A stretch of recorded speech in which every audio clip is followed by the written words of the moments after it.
everyone, welcome to another edition of Where Are They Now? A look back at my monthly favorites from 4 years ago this month, and let's see if they are still favorites.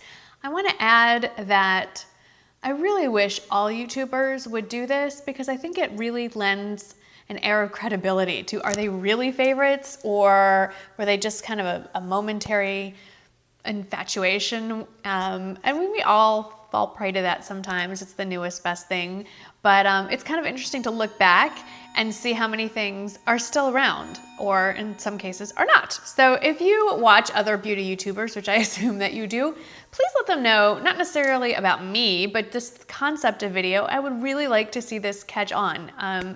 As a viewer myself, I would really enjoy watching other people's versions of this. Okay, now let's jump back to March 2012, and I will link the original video down below. Those are always good for a little chuckle. I apologize in advance. It was 20 minutes long, almost.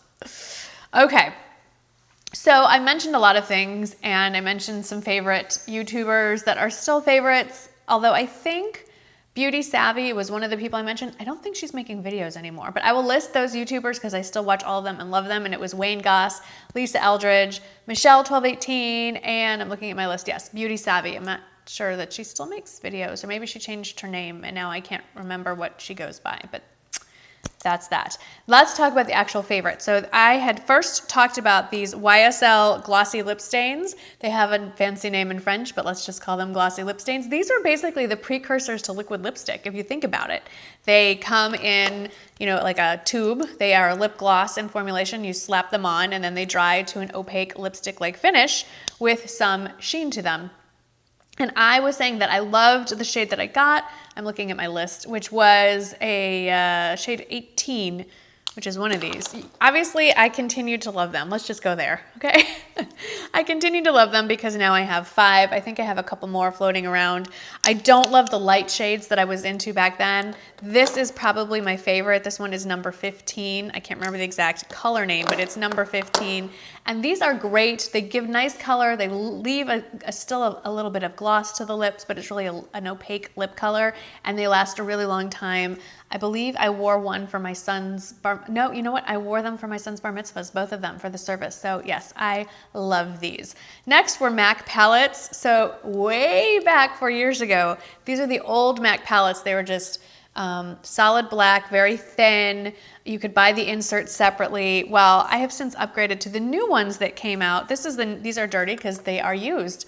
So this is the new MAC one. It has the clear, it's hard, it's thicker. It has a clear case so you can see what's in it, but it's still magnetic. This is just a random collection of some of my less used MAC eyeshadows. And I do like this one, but I will say that the Z palette has pretty much replaced, for me, the MAC palette because it's a lot less expensive, it's much thinner, and I can get them in different sizes. And this is my current MAC palette. And you can see I'm a fan of the neutrals. So yeah, and it has the same concept, the clear top. And like I said, you can get them in different sizes, different colors, but I really love the Z palette. And it's just, they're mainstream now. They used to be only sold in certain places. Now you can just get them at Sephora, like any other makeup product. The next I talked about was the Bourjois Healthy Mix Foundation. Back then I was wearing a shade 52. I have paled in the years since, and now I wear shade 51. This is the new formulation. You can see this is also well loved and used. I just wore this recently. I still love it.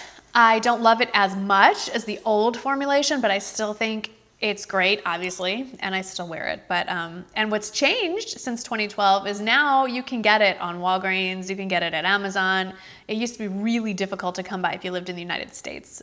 Not so difficult anymore. Lots of places overseas ship here, and it is carried mainstream US retailers as well. Then I talked about the Sigma F80 brush, and I had to do some digging. Is it F80 or F60? F80. I believe this is it. I've used it so much that the numbers have worn off, and I do still love it. But again, more options have come out. This was sort of like one of the first flat top kabuki brush type foundation brushes. And since then, I have a Sedona lace one. I have, this is my favorite. This is by Coastal Scents. It's part of the Pearl travel set, but I don't think you can buy this individually, but this is my favorite.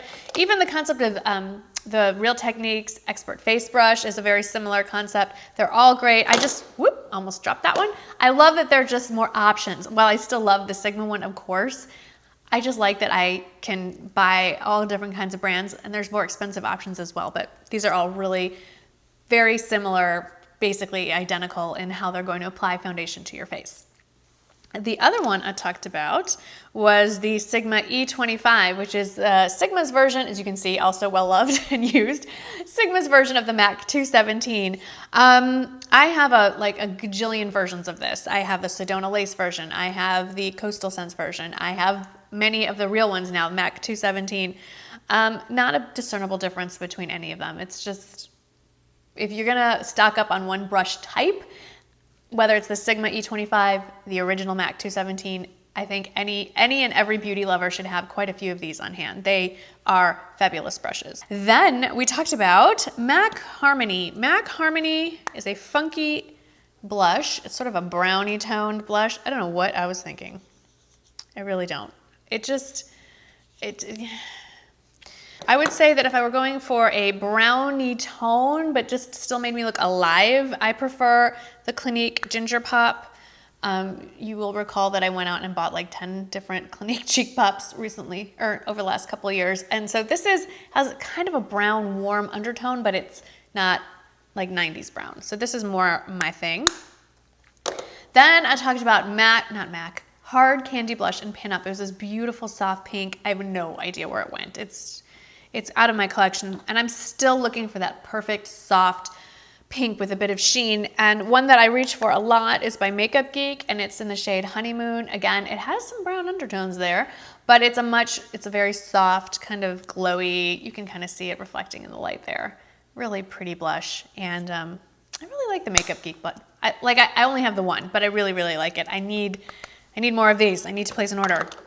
Recommendations, please send them my way. You know what I like. I like soft, neutral, barely there. So please let me know what I should order from Makeup Geek. Then I talked about the Conair, what were they called? The Conair Extreme Instant Heat Jumbo Hot Rollers. Well, I have them still. I still am terrible at using hot rollers. So surprise, this guy has replaced that. This is the T3 Body Waver.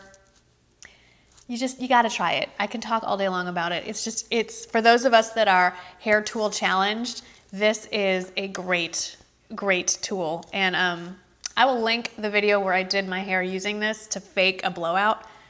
I love it because I don't have the time or patience to sit and round brush my hair, but that is a long story. Then I talked about the shampoo that I liked was the Giovanni Smooth as Silk shampoo and conditioner. Since that video, I switched to the Giovanni Too Chic Brazilian Keratin and Argan Oil shampoo and conditioner, which I still love. Then I was using some other Argan Oil one in a blue tub that I got at the grocery store. I really like those. Then I decided to splurge, and I bought the two Aveda ones, the Color Conserve shampoo and the Smooth Infusion conditioner. The conditioner, I'm not sure if it's any better than anything else, but I will say that I have noticed my hair color has really stayed true in between touch-ups since I've started using the Color Conserve. So it is expensive, but I believe it is absolutely worth the investment. The conditioner, I think I have some options. I'm going to continue to repurchase the Color Conserve. And then I'm very excited to start using this again. The Nivea Sun, I'm just reading to make sure. I printed out my description box from way back then. This is what I'm looking at. I use the Nivea Sun-Kissed Radiant Skin Medium Dark Lotion and Gradual Tan. That's a mouthful. This is my newfound love, the Tarte Brazilians Self Tanner. It has a much longer name, but let's just call it that. This stuff is amazing. It is a very natural color. It doesn't streak, and it smells good. Not bad. It smells good. Like you will rub this all over yourself and just, anyway, love it. And it also comes in face wipes, so you can just slap it on at night before you go to bed on your face. How many things are left? One last object. It was the Ultra Hands Down cotton remover things, and as you can see, still a huge fan. I have no idea how many bags of these I have bought since that video. I will never be without them.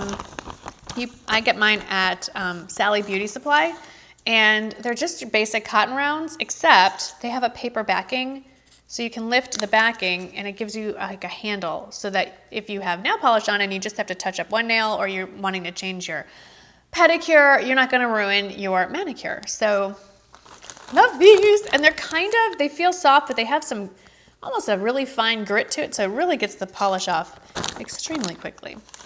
The other two things that were favorites back then was the Mrs. Murphy Mystery Series by Rita Mae Brown. Still a favorite. She's still writing books in that series. I think we're at 20 or 21 books into this series, so quite a prolific and long series.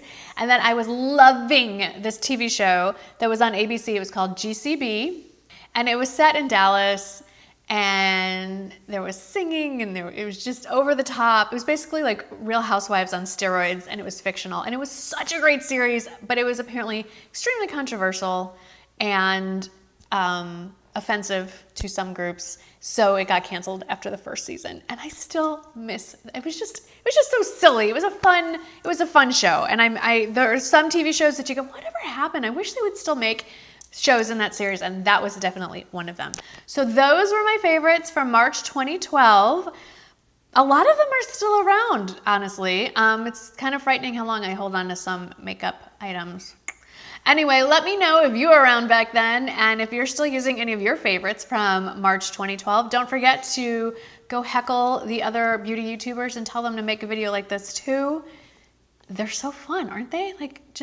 I love looking back. I love looking at scrapbooks and photo albums. This is just sort of an extension of that love. As always, thank you so much for watching. Links to everything will be in the description box.